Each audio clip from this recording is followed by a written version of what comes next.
Welcome everyone to Life Lessons from Movies, presented by my organization, the Zen of Hollywood, and me, your host, David MacKay. In this segment, we extract life lessons from movies so that we can improve our lives and become happier, which I believe we all desire and deserve.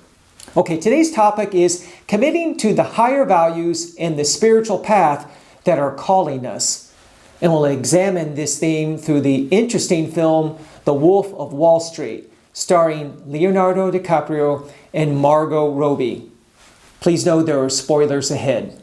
Okay, this film focuses on a man named Jordan Belfort, a man from Queens, New York, who became a stockbroker in the late 80s and rose to the top of the food chain of the financial industry, if you will. I mean, he became extremely wealthy, earning millions and millions of dollars and leading this purely hedonistic lifestyle, going to the extreme, indulging himself in drugs, sex, wild parties, I mean, you name it. Nothing was off limits for him. I mean, the depths of depravity and debauchery that this man sinks to are, on the one hand, impressive, and on the other hand, disturbing. At one point, Jordan is so high on drugs that he begins dry humping this female flight attendant in the middle of a flight. And on another occasion, he straps these stacks of cash on the body of the wife of a colleague in order to smuggle that cash into Switzerland. I mean, he'll stop at nothing. Now, at first it seems this movie is just a simple portrait of superficial values and hollow pursuits of this one man.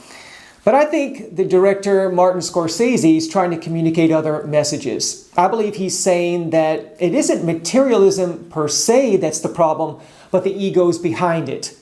And not only Jordan's ego and those of his colleagues, but all of our egos, symbolized by the fact that of showing how he shows so many people flocking to Jordan in his hollow pursuits. Look, in the end, we all know that money can't buy happiness. We know that purely physical pursuits are not going to solve either our problems or those of the world. In the end, we know that we're much more than just a physical being on the physical plane. Even though we don't have any evidence to this truth, we can feel it. Intuitively, we know. Intuitively, we know that these higher values, as well as this spiritual path, are calling us to embrace it so that we can find true happiness and fulfillment. Now, we get a glimpse of these higher values all the time, I believe, through books, through television programs, but we have a tendency to ignore them. We have a tendency to hold on to these lower values, this tribal mentality, if you will, that's been with us since the early civilizations of Mesopotamia. Values such as power, status, struggle, conquering others, wealth accumulation, vengeance, and so on and so forth. Why do we hold on to these values? Because our egos don't want to let go of chasing after pleasure and avoiding pain. Our egos know that to really embrace these higher values that are involved with the spiritual path, it would mean that the ego itself is pure illusion. Now, Jordan Belfort got a glimpse of these higher values, I believe, in that one scene. Remember when they're trying to get to Saint-Tropez in Europe so they can catch a flight to Switzerland so that Jordan can claim this $20 million of his inheritance? Well, what happens? Because of that storm, they miss their flight.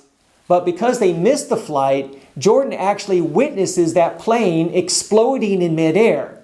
In other words, if they had caught the flight, they would have died.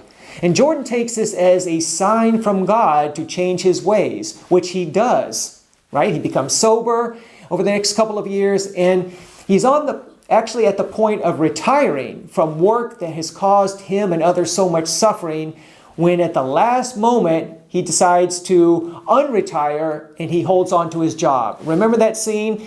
He's really sad and he's despondent. He's telling everybody that he's about to leave when he says, "No, I'm not leaving." And this is his ego taking charge, refusing to give in, and the same ego that causes so much suffering. In the end, if we're going to find that happiness and fulfillment of our heart's desires, we need to embrace these higher values, values of compassion, of purpose, of peace, of serenity, letting go, harmony, love, and so on and so forth. These values that we know that are there, that again, that quite often we don't pursue, that we don't embrace because of the ego. That's what I believe is one of the life lessons from this film. But I would love to hear from you in comments below. What did you see as a major life lesson from The Wolf of Wall Street? And feel free to like this video and subscribe to my channel. Thanks for watching. See you next time.